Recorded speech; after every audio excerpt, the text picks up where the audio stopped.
Vamos abrir as nossas Bíblias, então, no Evangelho de Lucas, capítulo 7, a partir dos versículos 36. A parábola está apenas no versículo 40 a 42, mas nós vamos ler todo o contexto dessa parábola, que, como a gente tem visto, é fundamental para o entendimento dela. Né? Sem o contexto, essa parábola fica totalmente vazia.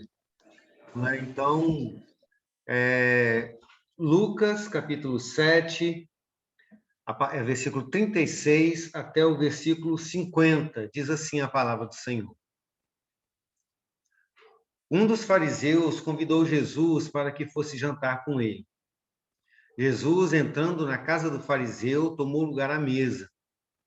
E eis que uma mulher da cidade, pecadora, sabendo que ele estava jantando na casa do fariseu, foi até lá com um frasco feito de alabastro, cheio de perfume. E estando por detrás, aos pés de Jesus, chorando, molhava-os com as suas lágrimas e os enxugava com os próprios cabelos. Ela beijava os pés de Jesus e os ungia com perfume. Ao ver isso, o fariseu que o havia convidado disse consigo mesmo: se este fosse profeta, bem saberia quem é o tipo de mulher, que tipo de mulher é esta que está tocando nele, porque é uma pecadora. Jesus se dirigiu ao fariseu e lhe disse: Simão, tenho uma coisa para lhe dizer. Ele respondeu: diga, mestre. Jesus continuou: certo credor tinha 2 devedores. Um lhe devia 500 denários e o outro devia 50. E como eles não tinham com o que pagar, o credor perdoou a dívida de ambos. Qual deles, portanto, o amará mais? Esta é a parábola. Simão respondeu: penso que é aquele a quem mais perdoou. Jesus disse: julgou bem. E voltando-se para a mulher, Jesus disse a Simão: você está vendo essa mulher? Quando entrei aqui em sua casa, você não me ofereceu água para lavar os pés. Esta, porém, molhou os meus pés com lágrima e os enxugou com seus cabelos. Você não me recebeu com um beijo na face, ela, porém, desde que entrei, não deixou de me beijar os pés. Você não ungiu a minha cabeça com óleo, mas essa com perfume ungiu os meus pés.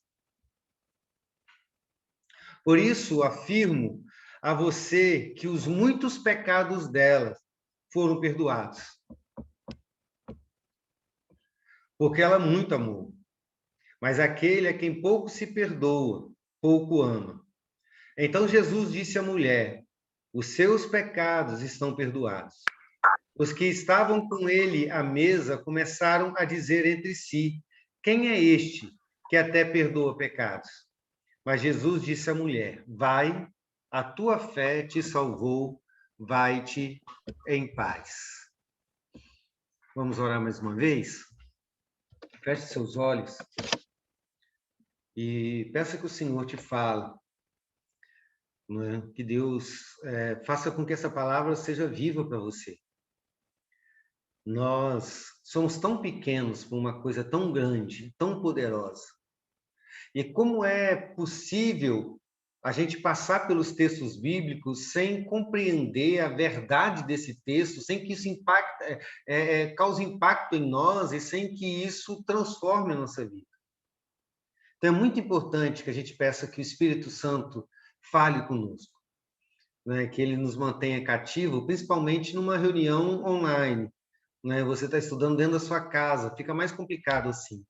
Né? Vamos orar ao Senhor. Pai, nós amamos a Tua palavra e ansiamos tanto, ó Deus, vivê-la se tornando real em nossa vida. Como amamos, ó Pai, e ansiamos por ver a Tua palavra se tornando o modo como vivemos e vermos a Tua palavra refletida na nossa existência.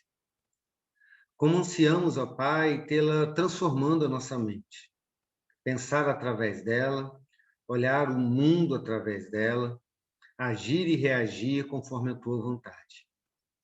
Então, mais uma vez, ó Deus, pedimos que o Senhor nos abençoe, que o Senhor nos guarde, que o Senhor nos proteja, que o Senhor nos ampare, que o Senhor venha falar conosco nesse estudo, Pai, mais uma vez.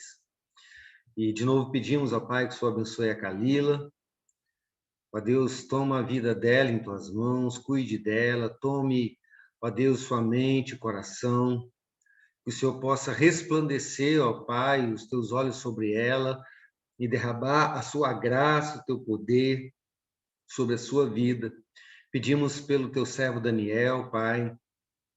Deus, que bom, ó Pai, poder nos alegrar com o aniversário do teu servo.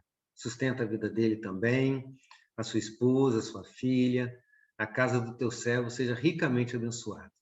Nós oramos em nome de Jesus. Amém. Amém. Recordando, nós já estamos provavelmente no nosso penúltimo estudo desta pequena parábola de dois versículos, mas para quem não se recorda, vamos dar uma passadinha, lembrando, irmãos, que todos os estudos estão lá no nosso canal no YouTube. É só acessar lá no YouTube, IPB Alegre, e vai estar lá todos os estudos separados por temas e as mensagens de domingo. É só acessar lá e olhar outra vez e anotar o que ficou perdido, né? Porque o nosso interesse maior não é apenas passar esse tempo juntos. O nosso interesse maior é que a gente aprenda de fato essas parábolas e cresça com elas. É por isso que eu estou indo bem devagarzinho, às vezes até redundante, né? Porque eu quero que os irmãos não apenas entendam o que essa parábola fala, mas por que ela fala. E aí a gente descobre que a parábola é muito mais profunda do que a gente pensa. E aprender com as parábolas não é tão simples assim, requer muito estudo. Meu outro objetivo é que os irmãos e as irmãs também sejam treinados a estudar. E é por isso que eu tenho passado versículo por versículo, questionando, mostrando alguns pontos, para incentivar os irmãos a fazerem isso nas suas casas, quando forem estudar a Bíblia. Não simplesmente lê-la, mas olhar, entender o porquê, estudar, entender o contexto, o que vem antes, o que vem depois, olhar o texto à luz de toda a Bíblia, para que os irmãos, a cada dia mais, tenham mais profundidade nas Escrituras. Porque entender a Bíblia assim não é coisa para pastor. Entender a Bíblia assim é coisa para crente, certo? Para qualquer cristão, desde que a gente se dedique de fato a estudar.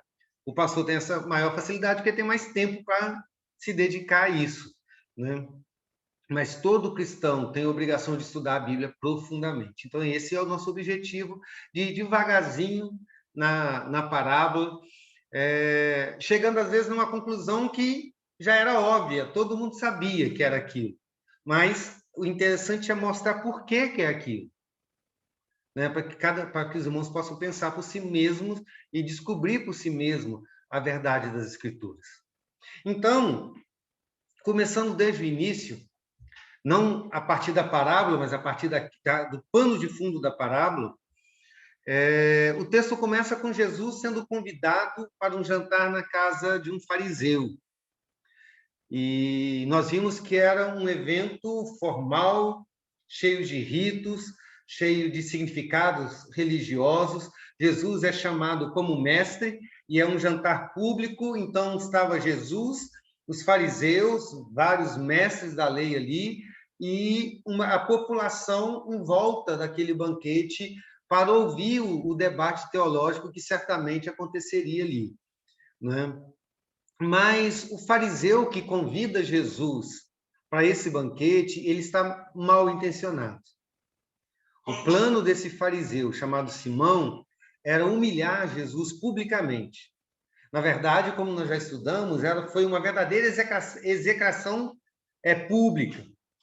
né? Ele queria demonstrar a todos que Jesus não merecia ser reconhecido como mestre, não merecia ser reconhecido como o Messias, e foi assim que ele fez. Desde que Jesus chega à casa daquele fariseu, todos os rituais de boas-vindas e de honra ao convidado foi propositalmente omitido. Ele não saúda Jesus, ele não beija a face nem as mãos de Jesus, não lava os seus pés, não unge a sua cabeça, o que para a gente pode não ter muito significado, para aquela cultura, nos dias de Jesus, tinha um significado muito grande, porque você fazia isso com todos os seus convidados. Era uma cerimônia que dizia: você é muito bem-vindo aqui na nossa casa. Nós somos felizes com a sua presença aqui. E isso era muito mais necessário quando se tratava de uma autoridade, como Jesus era reconhecido ali, ou, entre aspas, era reconhecido porque ele foi convidado como um rabi. Não é? Então, você convida alguém de autoridade e não faz isso, era uma injúria sem precedentes. O fariseu tinha tudo planejado. Eu vou chamar Jesus, as pessoas vão vir a esse banquete, porque Jesus já era reconhecido como Messias, como um grande profeta, e quando ele chegar aqui, diante dos olhos de todo mundo, eu vou desprezá-lo, eu vou insultá-lo, eu vou mostrar para todos que ele não é o que todo mundo acha que é, que ele não é quem ele mesmo diz ser. E foi exatamente o que ele fez. Porém, uma mulher pecadora estragou o objetivo, o plano daquele fariseu. Aquela mulher também conhecia Jesus. Depois, no final do estudo de hoje, nós vamos ver que ela já tinha ouvido o sermão de Jesus, ela acreditava nele. Tanto que ela sai de casa com um perfume para adorar Jesus. Porque isso que significava a unção que ela ia fazer. Era uma oferta de gratidão, era louvor, era adoração. Então, ela sai de casa para adorar Jesus Cristo. E quando ela está na casa e vê Jesus chegando, e ela percebe que o fariseu não fez nada do que deveria fazer, quando ela vê que aquele Jesus a quem ela iria adorar estava sendo humilhado pelo anfitrião da casa, ela não se contém e começa a chorar e derrama suas lágrimas aos pés de Jesus, ela enxuga os pés de Jesus com seus cabelos, beija os seus pés e o unge. E todo esse ato é um ato de adoração. Aquilo que o fariseu não fez, aquela mulher que não era anfitriã, ela fez. O fariseu não consegue compreender o que estava acontecendo ali no sentido espiritual. A única coisa que ele consegue compreender é uma mulher pecadora e um falso profeta. É isso que ele enxerga. Ele enxerga uma mulher pecadora ungindo os pés de um falso profeta. E Jesus condena ambos ali. Jesus não, o fariseu condena ambos ali. Ele condena a mulher porque ele a chama de mulher pecadora e indigna de estar ali, e condena Jesus dizendo que se ele fosse profeta, ele não deixaria que isso acontecesse. Jesus, então, diante dessa cena, ainda que o fariseu não tivesse dito nada, porque ele fala apenas para o seu próprio coração, Jesus começa a falar, contar uma pequena parábola a respeito de dívida, graça, perdão e amor. Um credor tinha 2 devedores, um devia 2 anos de trabalho, 500 denários, outro devia 2 meses de trabalho, 50 denários. Nenhum dos dois tinha como pagar. Lembrando da expressão que a Suzy disse na semana passada, que foi muito interessante, não faz diferença se você está afogando em 50 metros, num rio de 50 metros ou de 500 metros. Nos dois você está afogando, você está igualmente afogando. E essa é a questão da parábola. Um devia 50, outro devia 500, mas nenhum dos dois tinha como pagar. Então, o credor oferece a graça e o perdão para os dois devedores, e a pergunta que ele faz é: quem o amará mais? Ele força com essa pergunta o fariseu a olhar para tudo aquilo que está acontecendo e pensar de uma outra maneira, não na relação justiça-condenação, mas na direção graça e perdão. E ele é obrigado a responder por si mesmo: o que mais amou foi quem mais foi perdoado. Aí Jesus então aplica essa parábola a esses dois personagens que estavam diante dele, né? A mulher e o fariseu. Ele disse: desde que eu cheguei aqui, você não me amou. E desde que eu cheguei aqui, essa mulher muito me amou. É isso que a gente viu até semana passada, nesses, se eu não me engano, 3 estudos. Então, esse é um resumo muito rápido de 3 semanas de estudo.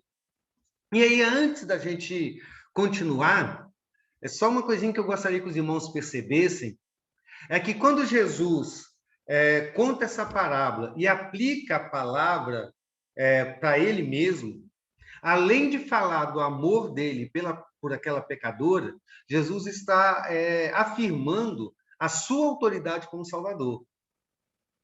Ao aplicar essa parábola ao fariseu e à pecadora, ele está dizendo para eles: olha, vocês dois me deram, e eu tenho como perdoar vocês. Então a pergunta do fariseu é se ele fosse profeta, mas Jesus está dizendo: eu sou o próprio Deus. Eu tenho autoridade para fazer isso. E isso é fundamental para o restante do nosso estudo, ou para esse último ponto das palavras de Jesus. Então, a gente foi até o versículo 46, na verdade, começamos o 47, e agora a gente vai do 47 a 50, se Deus nos abençoar assim hoje. Eu quero ler de novo os versículos 47 até os 50. Diz assim: por isso, afirma você que os muitos pecados dela, ou seja, da mulher pecadora, foram perdoados, porque ela muito amou. Mas aquele a quem pouco se perdoa, pouco ama. Então Jesus disse à mulher: os teus pecados estão perdoados. Os que estavam com ele à mesa começaram a dizer entre si: quem é este que até perdoa pecados? Mas Jesus disse à mulher: a tua fé salvou você. Vá em paz. E essa, então, é a conclusão de toda essa história.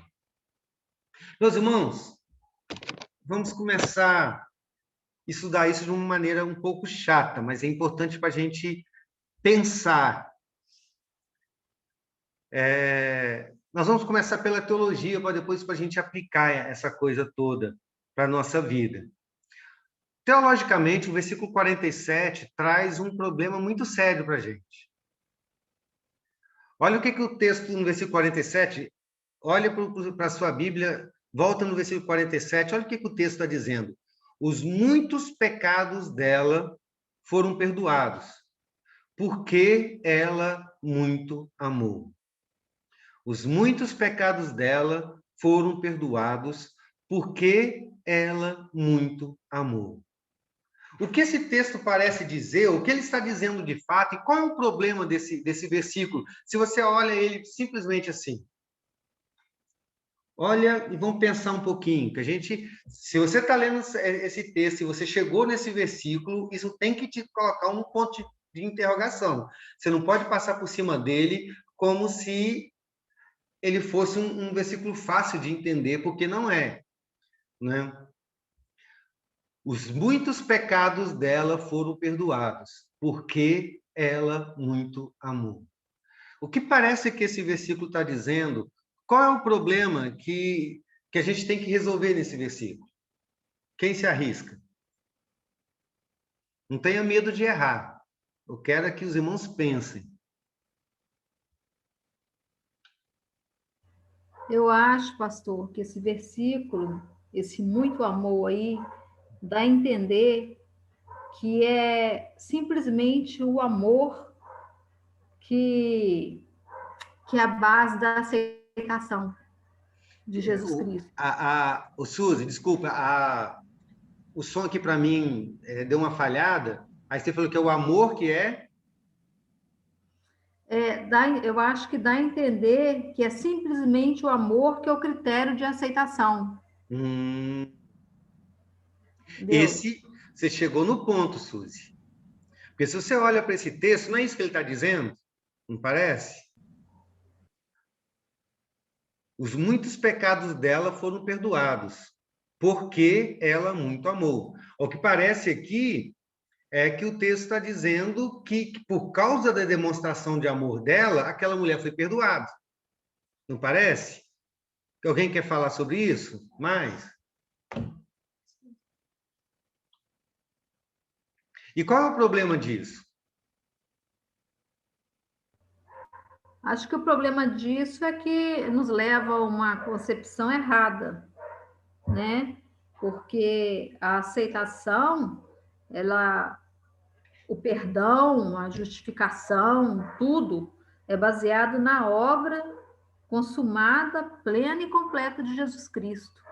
O amor é resposta correta à graça de Deus, mas não é o amor que é a base da aceitação, da nossa aceitação perante Deus. Amém. Perceberam, meus irmãos, como um versículo ele pode ser complicado? Certo? É um versículo aparentemente simples, não é? Por isso que a gente tem que ler a Bíblia com muita atenção, tentando ver o que de fato o texto está dizendo, porque não é algo do tipo, os muitos pecados dela foram perdoados porque ela muito amou. Não, não foi por causa disso, não é isso que Jesus quer dizer, não é isso que Jesus quer dizer. Por quê? A gente tem que entender. É por isso que é importante a gente estudar a palavra do Senhor, porque alguém pode te perguntar isso, não é? Então, de fato, esse texto parece dizer que o amor foi a causa do perdão. E aí a conclusão que você chegaria e que eu chegaria nesse texto é: eu preciso amar Jesus a tal ponto que ele decida me perdoar por causa disso. Se eu não o amar de uma maneira que ele acha que é o certo, né? Se eu não chegar ao nível de amor que ele espera de mim, então ele não vai gostar de mim. Ele não vai me perdoar. Eu ainda estarei com pecados não perdoados. E pecados não perdoados significa condenado ao inferno. Então, a conclusão que eu chegaria, se eu entendesse esse versículo assim, não é que ou eu amo o Senhor Jesus satisfatoriamente, ou eu vou para o inferno. E o grande problema disso é que isso desmentiria tudo que a Bíblia diz a respeito da causa do perdão. Certo? Porque qual é a base do perdão do Senhor? Do perdão que recebemos de Deus? É o nosso amor por Deus ou o amor de Deus por nós? Essa é a grande pergunta. Qual que é a base do perdão que a gente recebeu? Nós fomos perdoados porque amamos ou fomos perdoados porque Deus nos amou? Eu tenho certeza que todos aqui sabem a resposta, né? A base do perdão é o amor de Deus. Aliás, em 1 João 4,19, a Bíblia fala que nós amamos o Senhor porque Ele nos amou primeiro. Se dependesse de nós amarmos o Senhor de maneira suficiente para nossa salvação, nós estaríamos perdidos. Nós estaríamos no inferno. Porque Jesus disse que nós devemos amar a Deus acima de todas as coisas, com toda a nossa força, com todo o nosso entendimento. E nenhum de nós, eu tenho certeza, é capaz de amar assim, nem essa mulher pecadora desse texto. Ela lavou os pés de Jesus, ela fez um gesto de amor, como nós vimos na semana passada, mas ela não amou Jesus Cristo perfeitamente. Ela não o amou acima de todas as coisas, com toda a sua força, com todo o seu entendimento. Ela não fez isso porque isso é impossível ao homem. Nenhum de nós é capaz de amar assim. Então, se a gente entender que Jesus está dizendo nesse versículo, porque essa mulher amou, ela foi perdoada, então nós vamos dizer que Jesus está contradizendo a si mesmo, desmentindo toda a Escritura.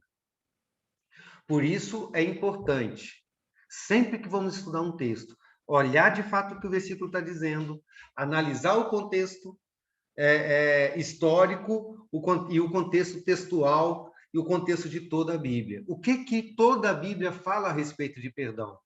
A Bíblia fala que nós somos perdoados porque amamos a Deus? Não, não diz isso. Diz que nós amamos a Deus porque fomos perdoados. Então, tem uma solução para esse versículo, tem que ter. Então, como nós podemos interpretar esse versículo sem ferir as Escrituras e sem ignorar as palavras do próprio Jesus? A resposta está no próprio texto, mas em outro versículo. Alguém leia para mim o versículo 50?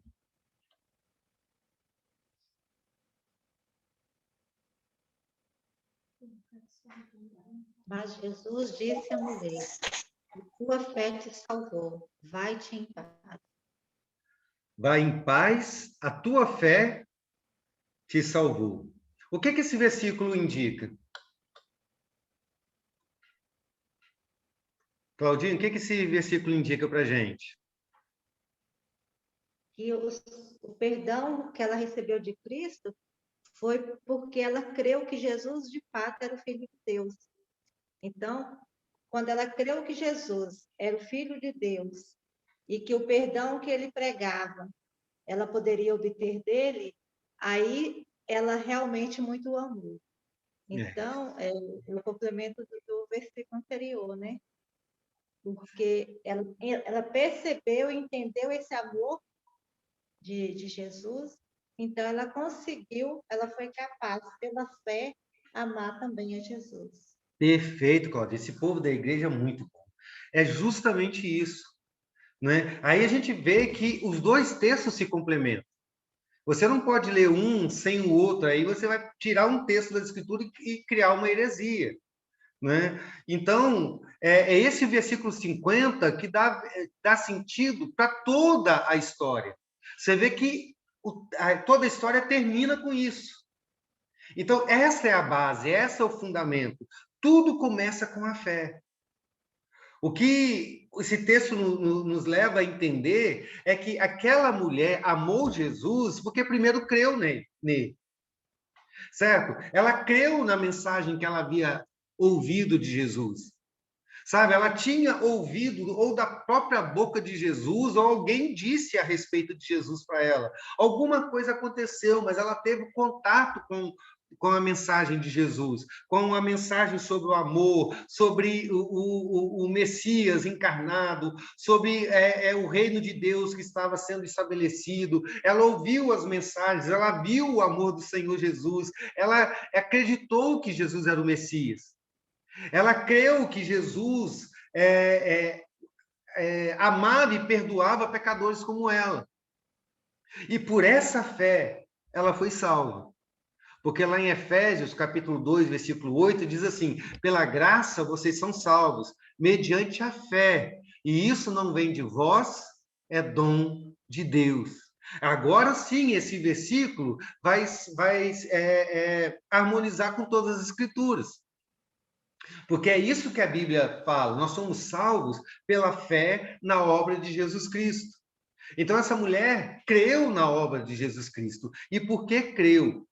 Ela amou. Então, a base do seu perdão não foi o amor, foi a fé. O amor foi consequência da fé. E aí, para a gente voltar para o versículo 47, à luz daquilo que a gente viu, tem mais uma informação importante aqui.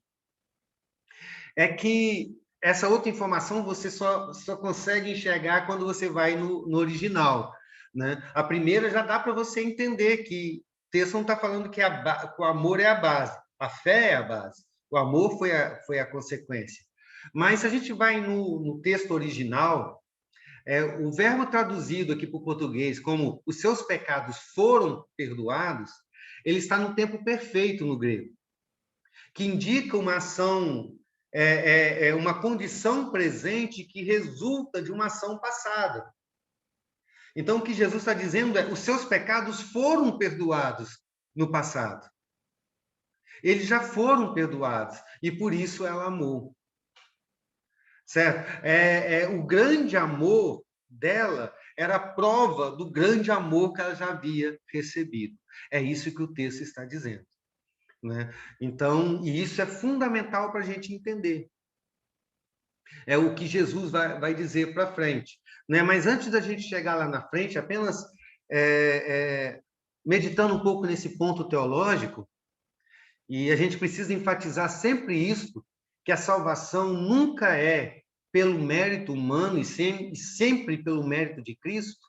Isso é muito importante, eu gosto de frisar isso em praticamente todos os sermões, em praticamente todas as mensagens, para a gente nunca esquecer disso, todos os estudos, para a gente nunca esquecer disso, porque a nossa natureza insiste em funcionar à base de mérito e recompensa. Nossa estrutura funciona assim: mérito e recompensa. Nós funcionamos assim. E temos dificuldade de imaginar um Deus que funcione diferente. Geralmente é assim que a gente age com as pessoas e tem dificuldade de imaginar um Deus que haja diferente conosco. Então nós pensamos, olha, o que esse texto está dizendo é que nós devemos fazer o mesmo que essa mulher fez para que o Senhor Jesus Cristo nos elogie e nos perdoe. Porque se eu não fizer o suficiente, Deus não vai fazer nada por mim. Por que a gente pensa assim? Porque a nossa mente funciona na direção mérito, recompensa. Quem faz o bem, recebe o bem. Quem faz o mal, recebe o mal. Quem merece, conquista. Quem não merece, não conquista. É assim que a gente funciona e acha que a mente de Deus funciona da mesma maneira. Faça um exame profundo do seu coração.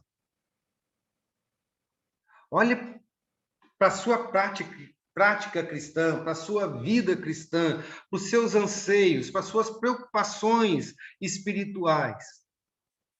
Quantas vezes você sentiu que precisava amar mais a Deus, servir mais a Deus, ser uma pessoa melhor, ser uma pessoa mais santa, para que Deus estivesse mais satisfeito com você, para que Deus te abençoasse? Ou quantas vezes você já imaginou que Deus estava com raiva de você, te amando menos, aborrecido, Ele não estava te abençoando, Ele não estava abençoando a sua casa, porque você não era bom o suficiente, não estava fazendo o suficiente, não estava amando o suficiente, não tinha fé suficiente, não era santo o suficiente.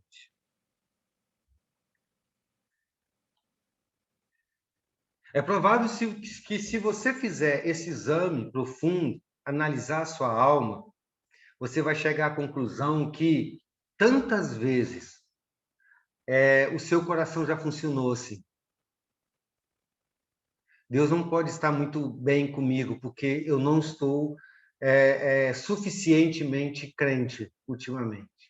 Eu preciso melhorar na oração, na fé, no amor, nisso, na santidade, naquilo outro, para eu me tornar um cristão mais cheio do poder, um cristão mais amado por Deus, um cristão que adora o Senhor,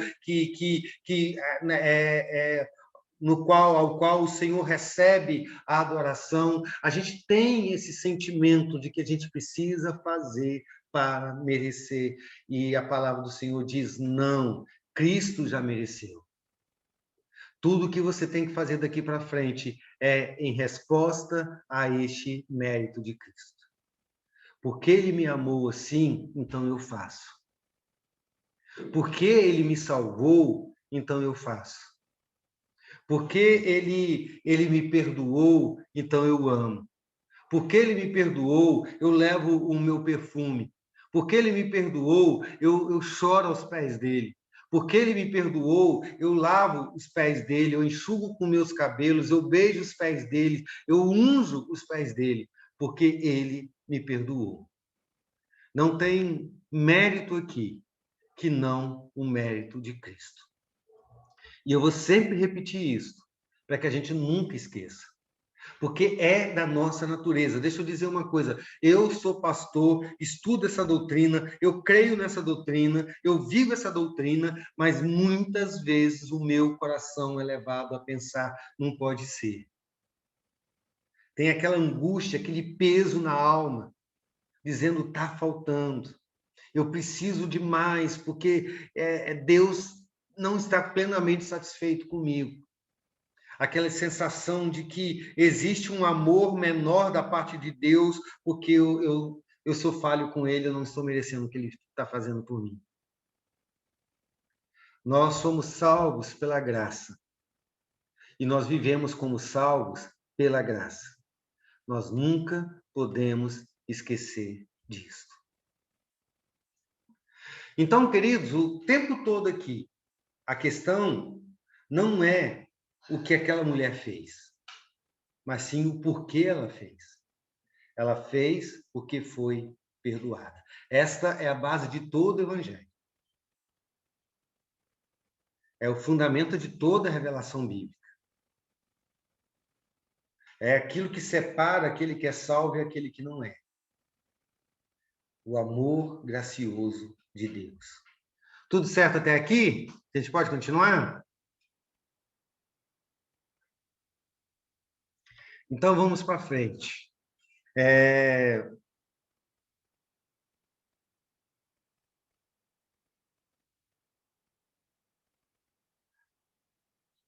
Continuando o nosso estudo, a gente olha um ponto primordial aqui na continuação.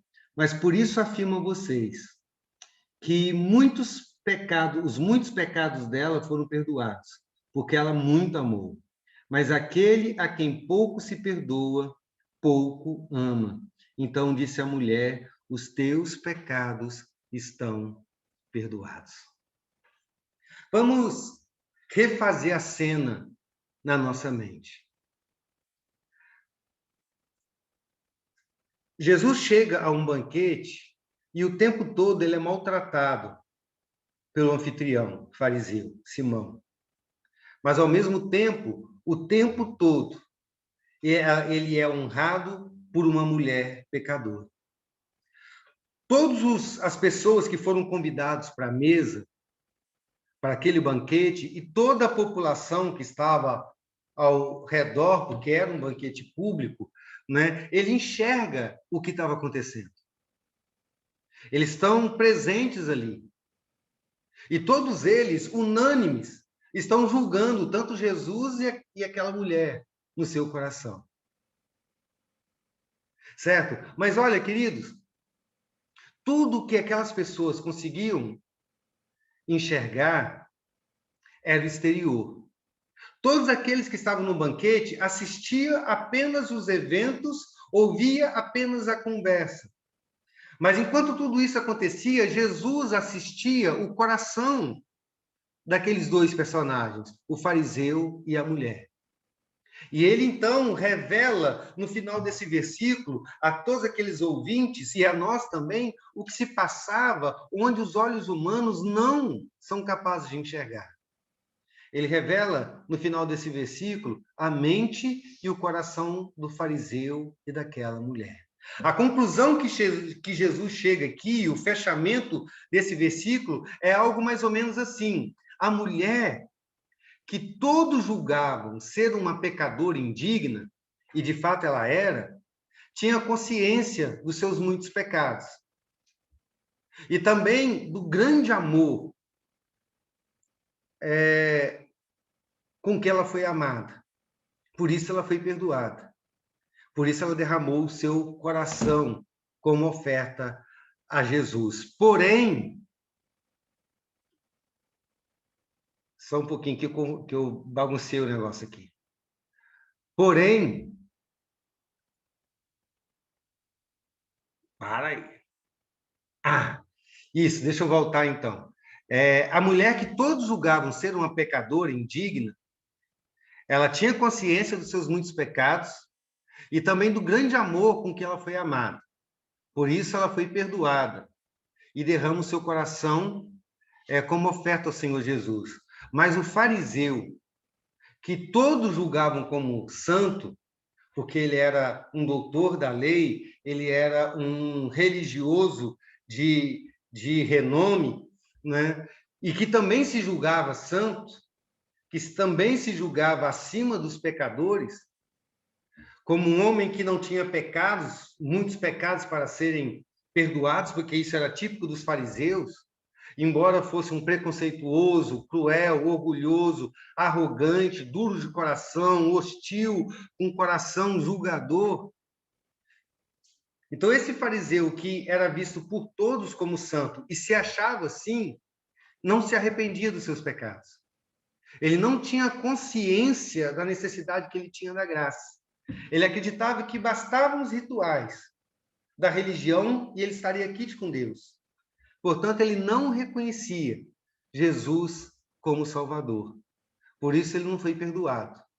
Por isso, ele não adorou Jesus como aquela mulher adorou. Então, a repreensão de Jesus aqui, a Simão, é atordoante. O que Jesus quer dizer no final desse versículo 48 e depois no restante dos versículos é o seguinte: o grande pecador, cuja presença, entre aspas, contaminava todo mundo naquele jantar, não era aquela mulher. O grande pecador que contaminava todo mundo naquele jantar era o fariseu. O fariseu que condenou a mulher, na verdade, era o grande pecador da história.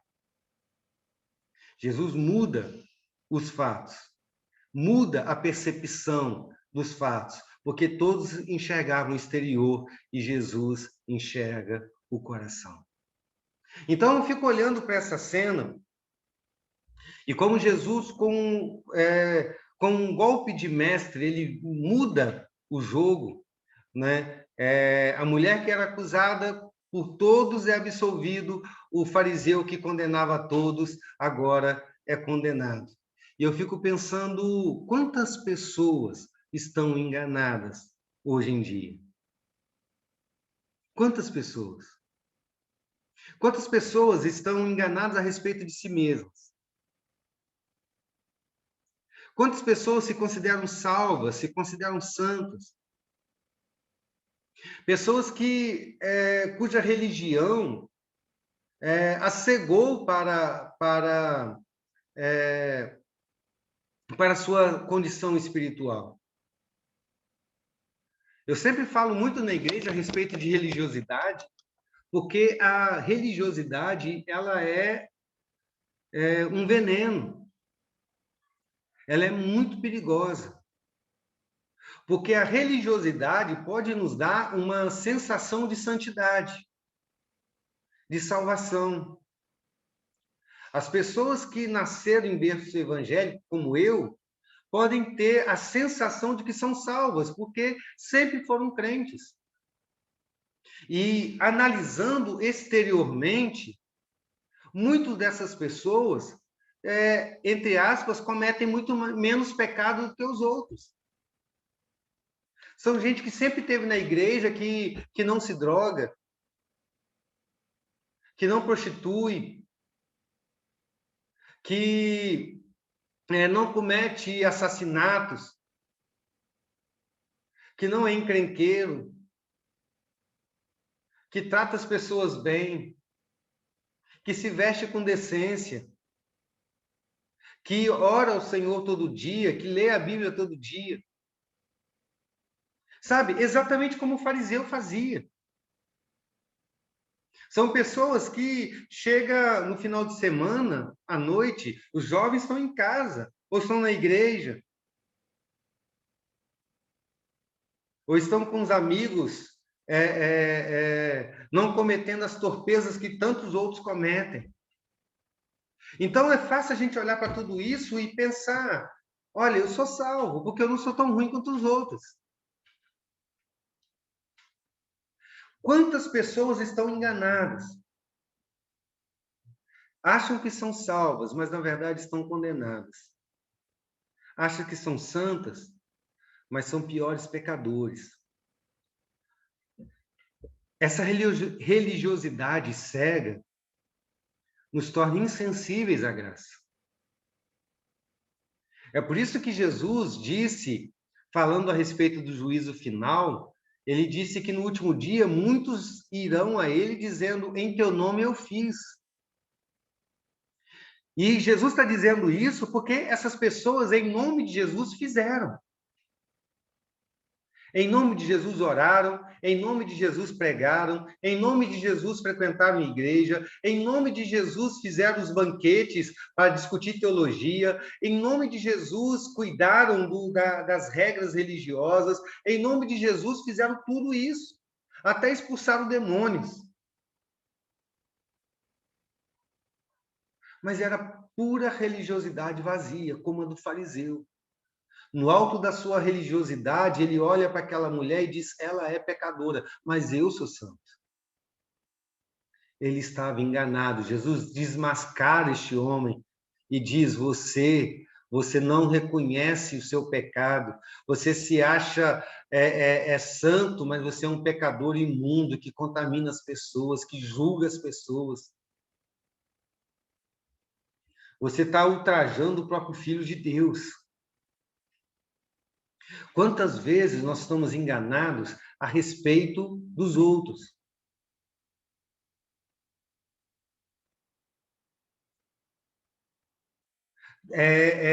Dos outros que são crentes, mas não são crentes iguais a nós.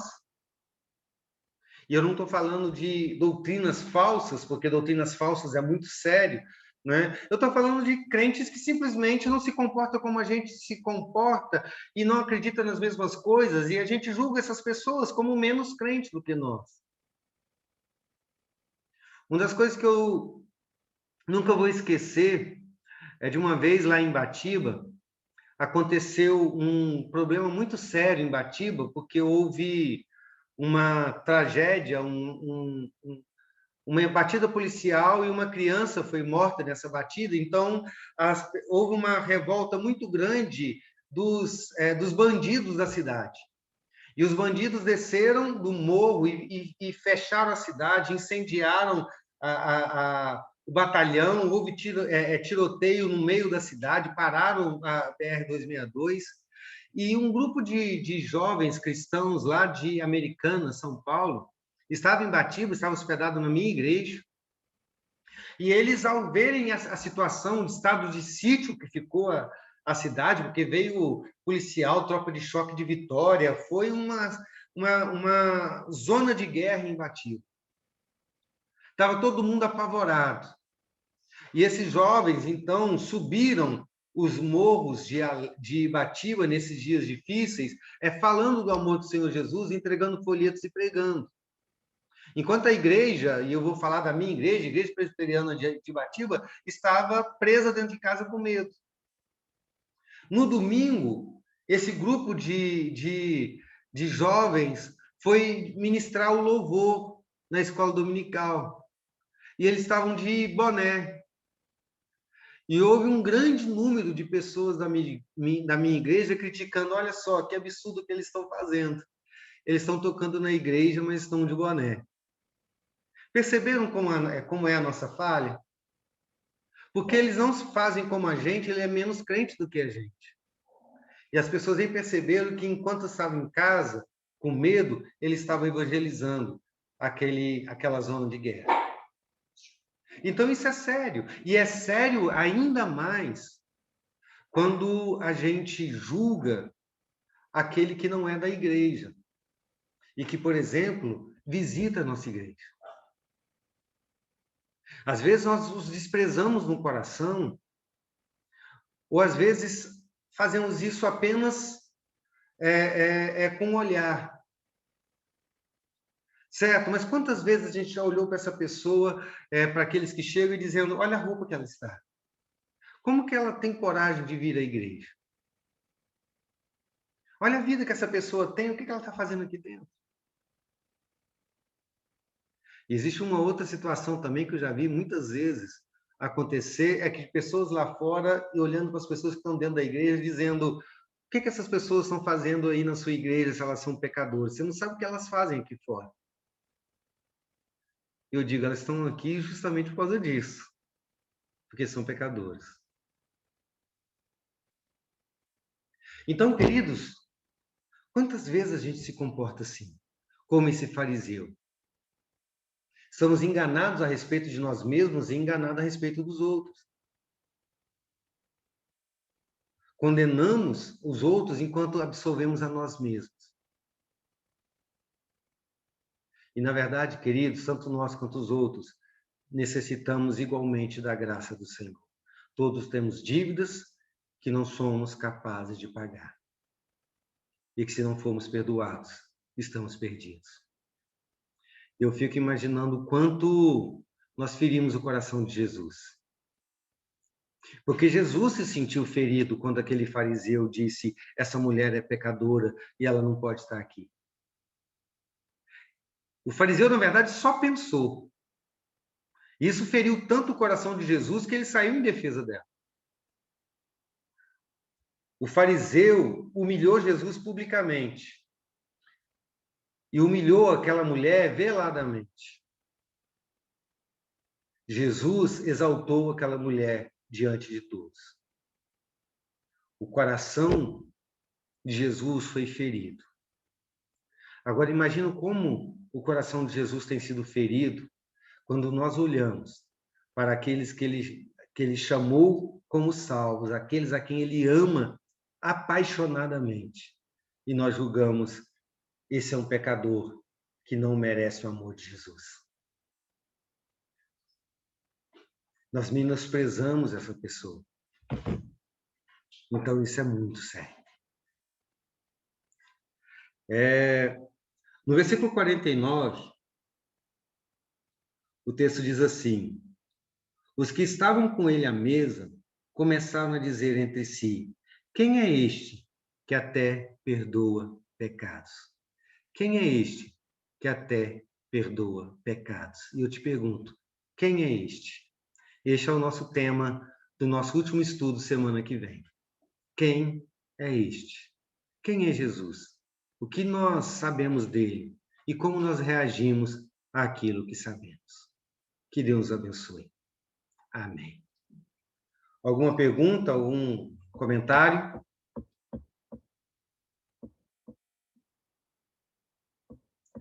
Se não temos, lembrar aos irmãos que domingo de manhã, 9h30 da manhã, Escola Bíblica Dominical online. Então, não perca, certo?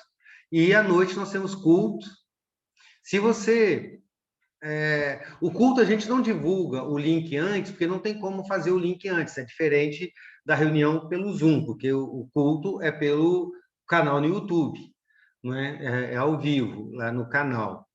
Então, você pode passar para as pessoas o nome da nossa conta, IPB Alegre. Fala, ó, assiste lá às 7h30, é só entrar no YouTube, você digita lá IPB Alegre e já vai cair lá dentro. Então, você já pode convidar as pessoas para participar do culto conosco, ok? Vamos orar para a gente encerrar o nosso culto. Eu vou pedir, deixa eu ver, quem que eu vou pedir? Eu vou pedir para a Suzy. Suzy, olha para a gente encerrar o nosso culto. Sim. Vamos orar, então. Nosso Deus, nosso Pai, Todo-Poderoso, Deus Santo, Santo, Santo, cheio de glória e majestade. Pai, que tem o seu trono no mais alto e sublime céus, ó Pai. Ó Pai, mas o Senhor que está também perto de todos aqueles que te invocam em verdade, de todos aqueles que te buscam, ó Pai. O Senhor que nunca despreza um coração quebrantado, um coração contrito, um coração arrependido. O Senhor, ó Pai, que sempre vem ao nosso encontro, ó Pai. O Senhor, ó Pai, é que sempre, ó Pai, segura nas nossas mãos. É o Senhor que sempre, Pai, está presente no nosso dia a dia, no nosso cotidiano. Ó Pai, eu louvo e eu adoro o Teu nome, Senhor, pelo Teu grande amor. Eu louvo, ó Pai, o teu nome, Pai, pela grande salvação que nós temos em Cristo Jesus, pela obra de Cristo Jesus, ó Pai. Porque, Senhor, por meio dele, Senhor, nossos pecados foram perdoados, foram expiados, ó Pai. No sangue dele foi feita a propiciação pelos nossos pecados, ó Pai. E agora, Senhor, nós temos paz contigo. A justiça de Cristo, ó Pai, foi imputada a nós, ó Pai. E não há bênção maior, não há sossego maior para as nossas almas, ó Pai, do que sabermos de que tudo que precisava ser feito, Cristo fez por nós, ó Pai. Louvado seja o teu nome por isso, Pai. Louvado seja o teu nome por esse maravilhoso estudo que nós tivemos agora, Pai.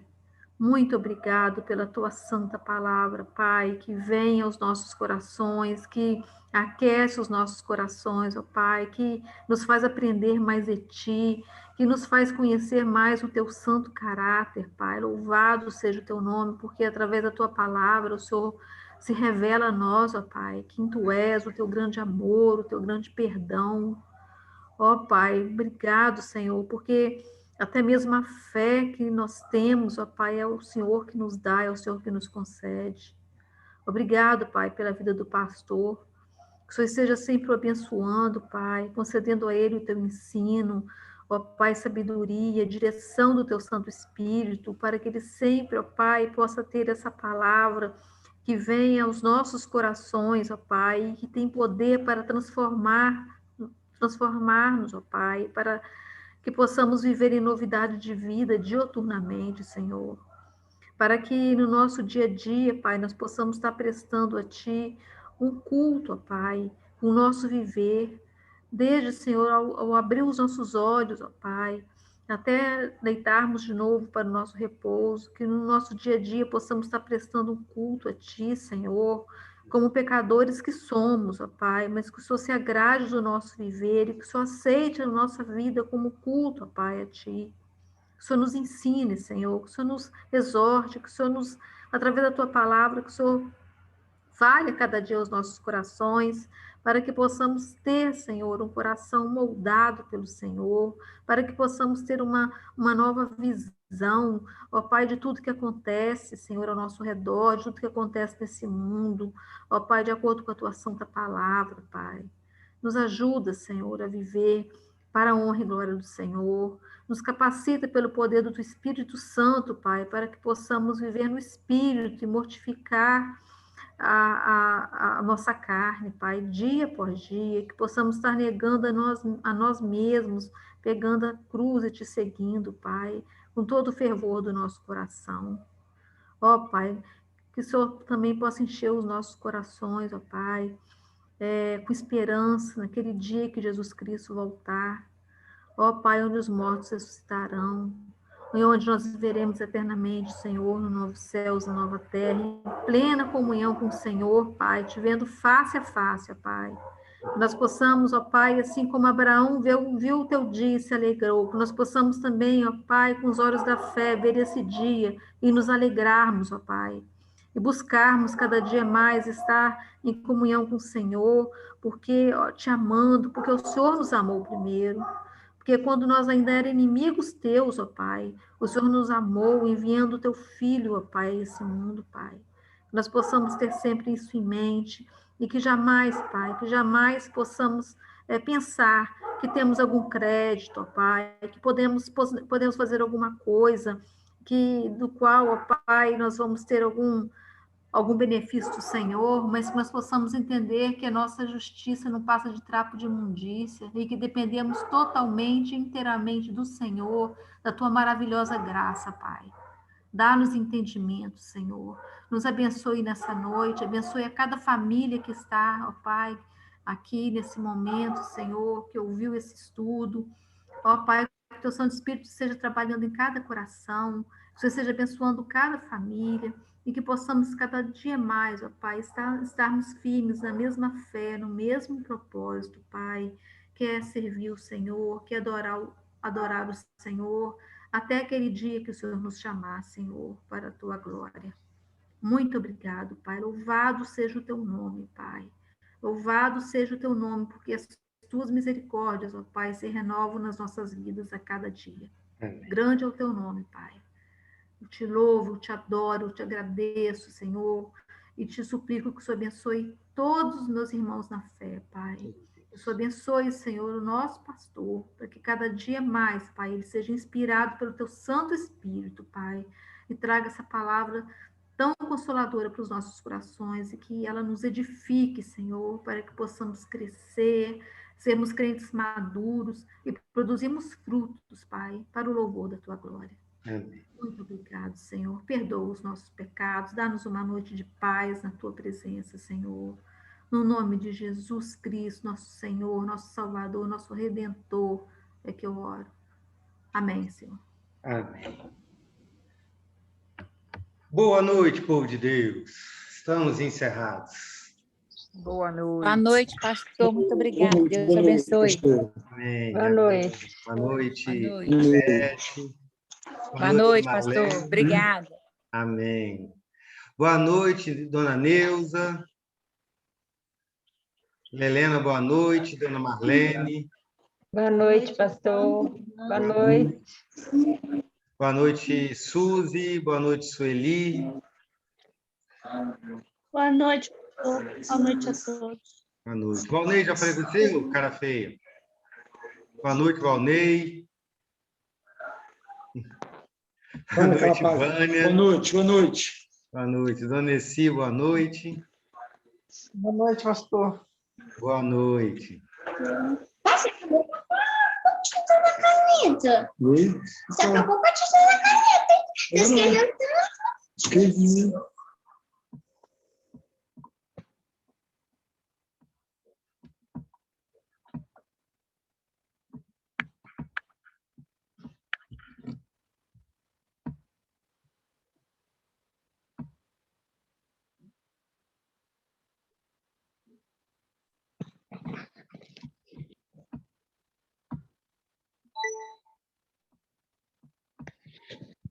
Boa noite, dona Linéia.